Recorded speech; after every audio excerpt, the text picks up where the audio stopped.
Hi, tonight I'm going to be telling you the story of the Abhartach.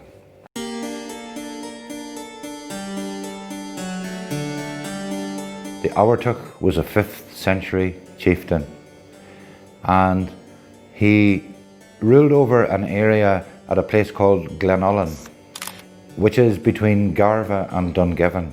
Now, at that time in Ireland, in the 5th century, there were chieftains round every corner. Every field nearly had its own chieftain, and people worked. It was a feudal system. People worked for their chieftain. They paid taxes through their crops. They gave military service when it was needed, and the chieftain then had a higher chieftain over him, and he did the same hierarchically. But this Abhartach, he was a nasty fellow. He treated his subjects harshly. He taxed them very hard. He worked them hard. He beat them. They hated him. They couldn't stand him. And they decided that they had to kill him, or they had to have him killed. But none of them had the courage, or probably the skill, to stand up in battle to an Irish chieftain. So they went to a neighbouring chieftain called Causeway, and they asked him if he would come and solve their problems for them. He agreed. For a price, he would come and dispose of the Abhartach. And he came and he engaged him in battle, and he slayed him.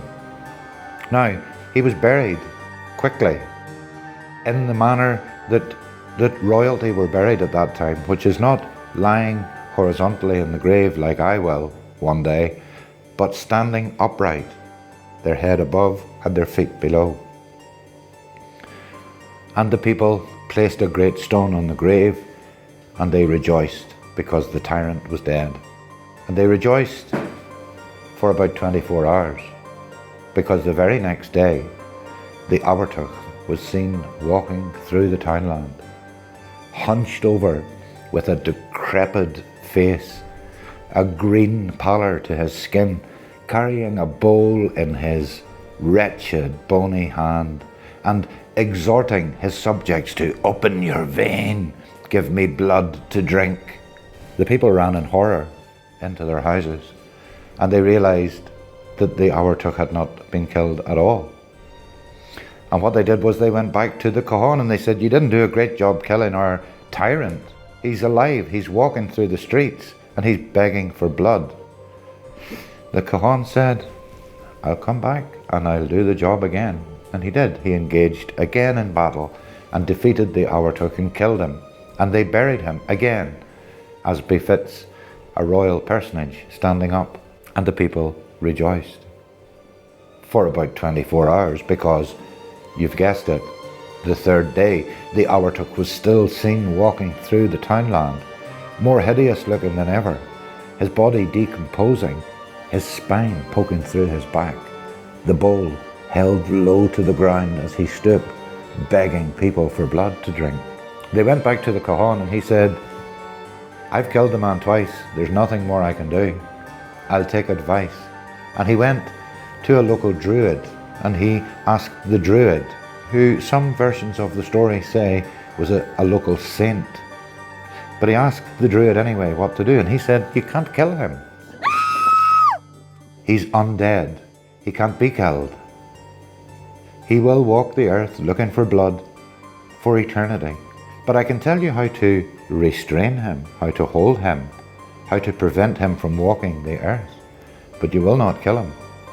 And the Causeway asked how to do this. And he told him, "If you take a sword made from the yew tree and you pierce his heart all the way through, he will fall. And then you must bury him.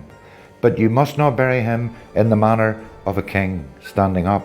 You must invert him and put his head down into the grave and his feet up.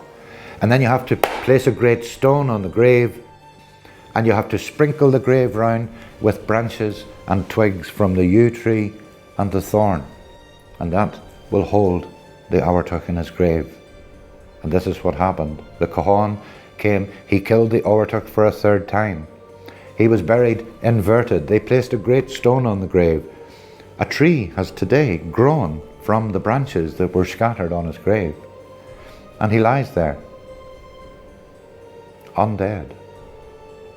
Now this story was written down by Christian monks in 5th century Ireland, and it lay kind of dormant until the 20th century, the 19th century, when Patrick Weston Joyce wrote about it in a book about Irish folklore. And we know that Lady Wilde, Oscar Wilde's mother, told this story from Patrick Weston Joyce's text. And we know that in the audience there was a young Dublin civil servant, and his name was Brahm Stoker. Now you might have heard of him, but you will have heard of him as Brahm Stoker. And he heard the story of the Irish demon which drank blood and could only be killed by piercing its heart with a wooden sword. So you tell me, when people ask you, have you heard of Dracula? You say, of course I have. He's an Irishman.